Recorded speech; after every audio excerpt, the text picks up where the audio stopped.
आज की इस क्लास के अंतर्गत हम भक्ति काल की विशेषताओं को जानने वाले हैं, लेकिन उससे पहले आप थोड़ा सा भक्ति काल के बारे में जानिए। देखिए, आप सब जानते हैं जो पद्य साहित्य का इतिहास है, ठीक है, उसको अलग अलग विद्वानों ने अपने हिसाब से अलग अलग विभाजित किया, लेकिन सबसे जो सिद्ध है, सबसे जो मान्य है, वो है आचार्य रामचंद्र शुक्ल के अनुसार जो हिंदी साहित्य का इतिहास है उसे 4 भागों में बांटा गया।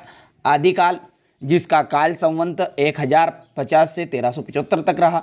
ये जो दूसरा जो काल है ये पूर्व मध्य काल है या भक्ति काल। बस इसकी विशेषताओं को ही आज हम जानेंगे।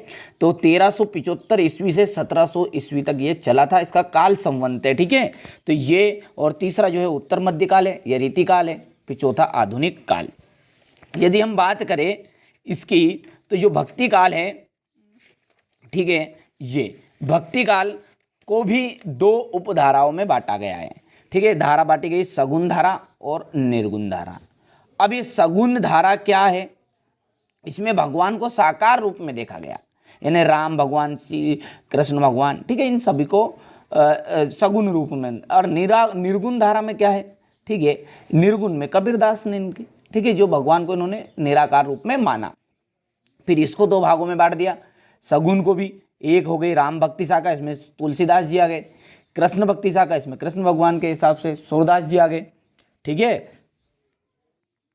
इधर इस तरह है। इधर ही निर्गुण धारा को भी 2 भागों में बांट दिया गया, ज्ञानाश्रयी शाखा और प्रेम मार्गी शाखा। इन सब के बारे में डीप में देखिए, पूरे नोट से तैयार है ये, ठीक है। इन सबको डीप में हम एक अलग सेपरेट वीडियो में समझेंगे, लेकिन हम जो आज पढ़ रहे हैं वो है भक्ति काल की विशेषताएं। तो चलिए देखते हैं। देखिए, भक्ति काल का मतलब है इसमें भक्ति की प्रधानता होगी।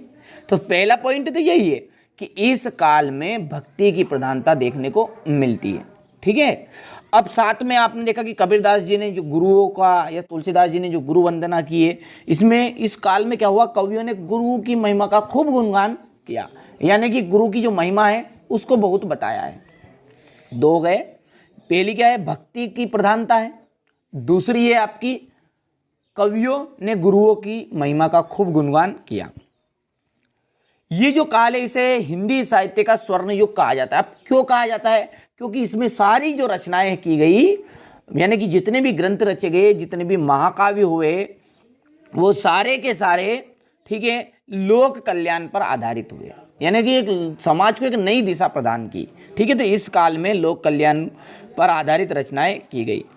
साथ ही साथ आप सब जानते हैं कि इसमें भगवान की भक्ति खूब हुई, तो भगवान के जो ईश्वर का जो नाम स्मरण है उसकी महिमा को खूब बताया गया है। तो ये मैंने आपको भक्ति काल की विशेषताएं बता दी। अधिकतर तो अब 2 नंबर में आता है ये प्रश्न, लेकिन फिर भी यहाँ पर 4 आपको विशेषताएं बता दी गई है। अच्छे से आप तो कंप्लीट कर लेना।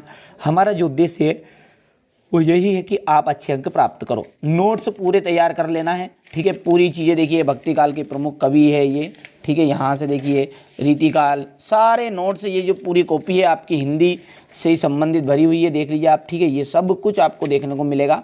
चलिए, तो अगले वीडियो में हम जानते हैं भक्ति काल के प्रमुख कवि और उनकी रचनाओं को। अलग अलग सेपरेट वीडियो बना रहा हूँ, जिसको जैसी ज़रूरत लगती है वो देखता जाएगा।